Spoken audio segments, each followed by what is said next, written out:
after into the evening, I saw us tweet out when Kobe met with our guys a year ago in Denver, and I remember talking to, I wanted to say it was Jarvis on the show about how that left him, or maybe it was even could have been an off-camera conversation we had with Jarvis about meeting him, and we read Baker's comments from earlier in the show in terms of what he meant to Baker Mayfield. What we weren't sure about is if there was any way we could get the audio of that conversation, but Gibby has ascertained that and has edited down, and there is a tone to this from what I understand in terms of the message that so there's going to be a little bit of beeping in this if I do understand this correctly. You do. But neither Nathan nor I have heard this, so we're excited to hear this and be able to share this with you guys. And I think probably before having even heard a syllable, I think it'll shed some light into why he was so revered by fellow athletes. Here's Kobe Bryant addressing our team from last year. We hear about the Mamba Mentality. You don't got how did that just kind of evolve over time? Well, it started out, people want to talk about the hard work and all sorts of stuff, but what I've come across throughout my career is I see a lot of people work really, really hard. There's two different kinds of hard-working people. There are the players that work really, really hard over the summer for like 2-3 months, and then they shut down, so they work sporadically, right? They try to overload the system. They'll work really, really hard, 2 months, 8-hour days, right? And then there are others that work 2 hours a day, but they'll do it every day consistently, year over year over year over year over year over year over year, right? And then there's the other that's somewhere in the middle. I used to train about 6 hours a day, but what separated me from the other two guys is that I did the simplest, most basic, like the workout that I was doing when I retired on the court was the same thing I was doing when I was 8. Think about that for a second, right? The same drills I was doing at 8 are the same drills I was doing when I was 22, 23, 32, 34, 35, same, right? And it's just the basics of the game, and that's how you achieve mastery, I think. You don't try to reinvent the wheel. I mean, it's like, I see these kids on social media nowadays thinking they're learning how to play basketball because they can dribble 5 basketballs. It makes no sense to me, right? I have a daughter at home who I'm teaching how to play the game, and I'm teaching her the same way. So I want to see what her reaction is to that. So I show a video, girl her same age, dribbling 5 basketballs. I want to see what she's going to say. I want to see if she's going to be like, oh, that's cool, teach me that. I want to see what she's going to say. I want to see if what I'm teaching her every day in practice, if it's sinking in. She looks at the video and goes like this.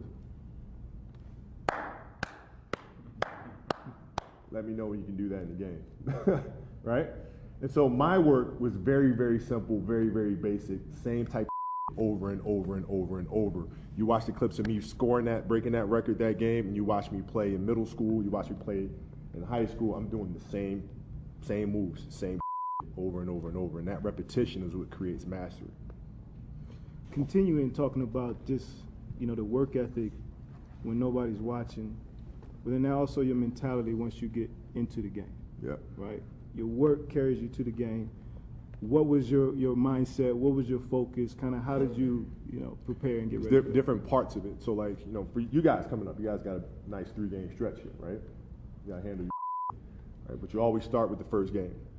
And you got to peel back those layers. So each person has to look at executionally, what are you supposed to do, right? You got to control what you can control, right? I can understand the game plan in and out.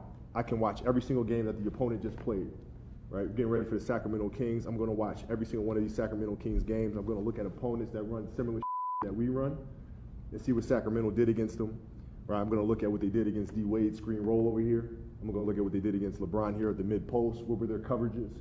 I'm going to understand all that because I want to be prepared for it. Because they're not going to change. You're not just going to come up with something new all of a sudden, right? All the answers to the tests are already there. So I can study that pretty easily, right? So I prepare like crazy. I'd study everything. I understand counters. I know where I want to put Powell. I know where I want to put Lamar when this coverage happens. I know everything inside and out. Now, when the game starts, the trick is you got to let that go. And you got to do enough work where it's downloaded into your system where you don't have to be thinking about that during the game. You're simply doing it, right? If it's not at that level, then you didn't prepare enough, right? So when I get to that point where the execution is so ingrained in me that I don't have to think about it, now when I go out there, I can think about my guys. And where are they emotionally? How are they handling situations, right? What kind of intensity are we bringing, right? That's when that kicks in. Because you see a lot of people going in with a lot of intensity. 10 seconds. Yo, rah, rah, rah, rah, and get the beat out of them, right? You got to have execution first. Execution first, attention to detail first, and that other comes on top. You up?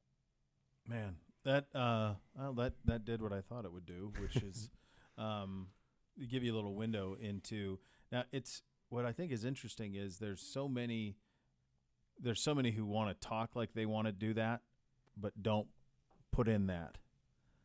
And they have the talent and they can still be great without it, but the truly transcendent iconics do that. I think that, yeah, the work ethic, I think it's a powerful message that, look, I wanted to master these skills. The workout he was doing then, the same as he was doing when he was 8. Can you imagine that? The dribbling 5 basketball, you only play a game with 1 basketball, so it's great that you can dribble 5. Fantastic. Awesome. Good for you. Good. Use that in a game. Wonderful. I thought, when he's saying when you know you're prepared is when you don't have to think about your preparation anymore. It's literally downgraded in it's in your computer, and that's just the way that you're focused. Then you can take care of all the other things you need to.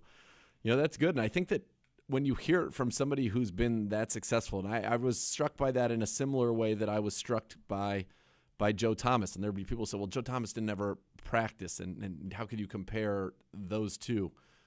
What Joe Thomas did in terms of his preparation, when he said that he would go through his checklist prior to every snap of 45 different things or whatever it was and know exactly what this guy was going to do based on the way that his fingers were in the ground or based on the way that they shaded this or that and allowed him to be as good as he was for as long as he was.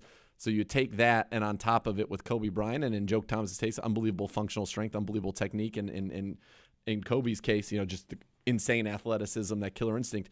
It's that mastery, but it's also that dedication.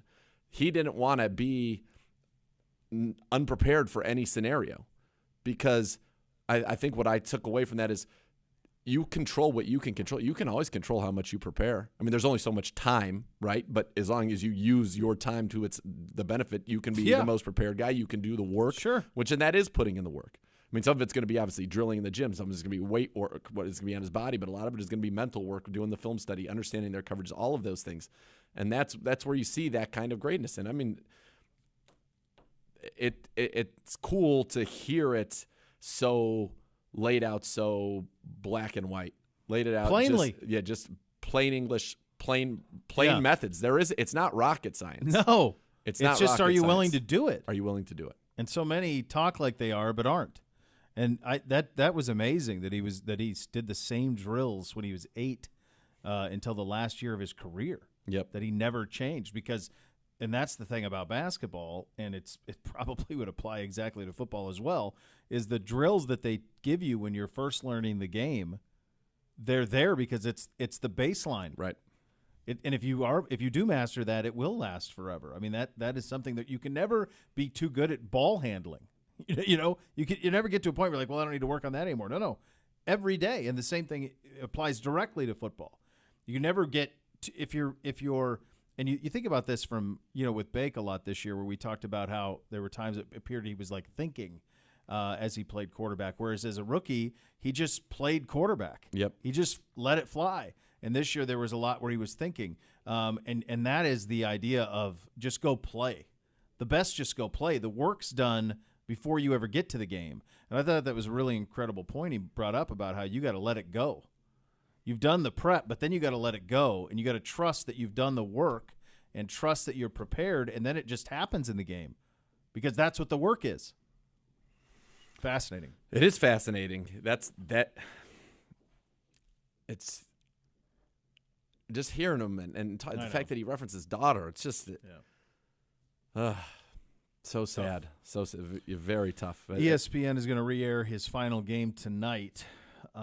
His 60-point game in his finale, which was, I watched it live. I think you and I both, we talked about it. I did, yeah. I remember watching it. I watched it live.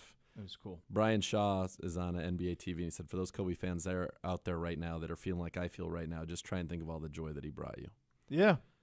It's true. Real Madrid held a moment of silence today. Okay, there you go. That's where you know. I mean, so that's how you know. Real Madrid. Sergio Ramos was wearing a Kobe USA jersey. I mean, yeah, that's how you know. This is a global thing. It's the biggest story. It's the biggest story in the world right now. Yep, certainly is. Cleveland Browns Daily, 850 ESPN Cleveland.